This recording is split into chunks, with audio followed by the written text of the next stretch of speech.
예언자적 사명 먼저 에스겔 3장을 읽으십시오. 데라빕 15절 홍수의 언적, 곡물의 언덕이라는 뜻으로 이스라엘이 포로로 끌려가서 정착했던 바벨론의 도시 중 하나입니다.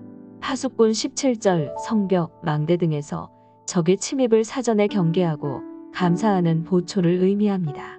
본문에서는 비유적으로 이스라엘 백성을 영적으로 지키고 보살피는 사명을 강조하는 단어로 사용되고 있습니다.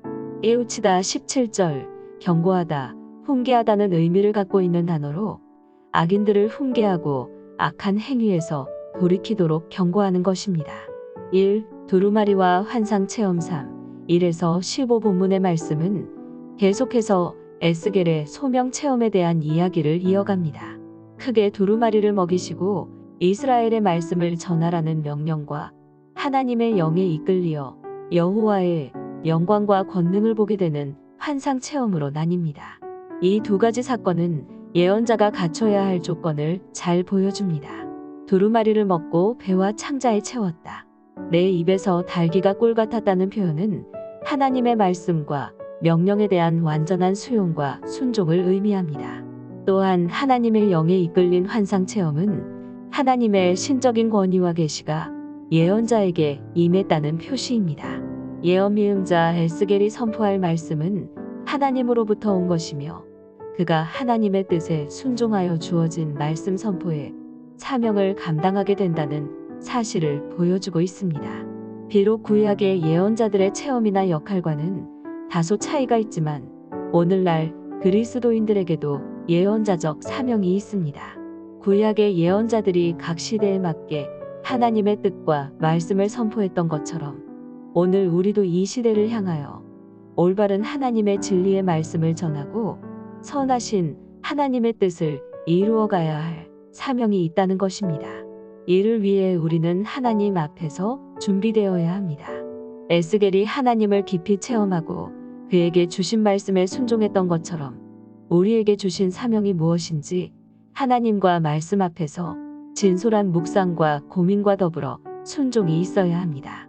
하나님 앞에 거룩하게 세워지고 이 시대를 향한 애통함이 있을 때 하나님은 우리를 통해 말씀하시며 복되고 선하신 뜻을 이루어 가실 줄 믿습니다. 2. 파수꾼 에스겔 3, 16에서 27 에스겔이 부여받은 사명은 이스라엘의 파수꾼이 되는 것입니다. 부지런히 보초를 서며 백성들의 삶을 안전하게 보호하는 파수꾼처럼 에스겔은 이스라엘의 영적인 삶을 보호하고 이끄는 자로 세움받았습니다. 무엇보다도 그는 악한 길에 서 있는 이스라엘을 깨우쳐야 합니다. 악한 행위에서 돌이킬 수 있도록 경고하고 훈계해야 합니다. 에스겔이 잠시 말 못하는 자가 되는 장면은 이스라엘이 그 깨우침을 받아들이지 않을 것임을 암시해 줍니다. 하지만 적어도 하나님이 에스겔이 깨우치지 아니하면 책임을 그에게 직접 물으시겠다고 말씀하시는 것은 영적인 파수꾼의 사명이 얼마나 중요한지를 보여줍니다. 이는 곧 이스라엘의 생명이 달린 문제이기 때문입니다. 이스라엘이 악한 마음과 행위에서 돌이켜서 하나님과의 관계 안에 머무를 때만 진정한 생명을 누릴 수 있습니다. 그리스도인에게는 에스겔과 같이 파수꾼의 사명이 있습니다.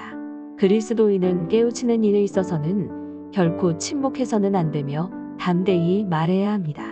악한 행위와 마음에 돌이키라는 깨우침의 메시지는 하나님과의 복된 생명의 관계로 초청하기 때문입니다.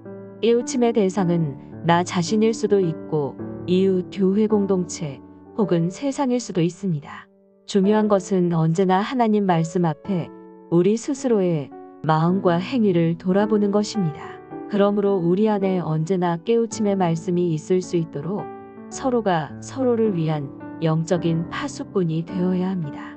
그리고 그 말씀을 서로 진지하게 받아들일 수 있어야 합니다.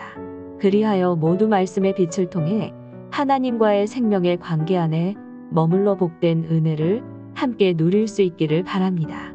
스스로 자만한 성도보다 스스로 깨우친 죄인에게 더 큰 소망이 있다. 맥켄디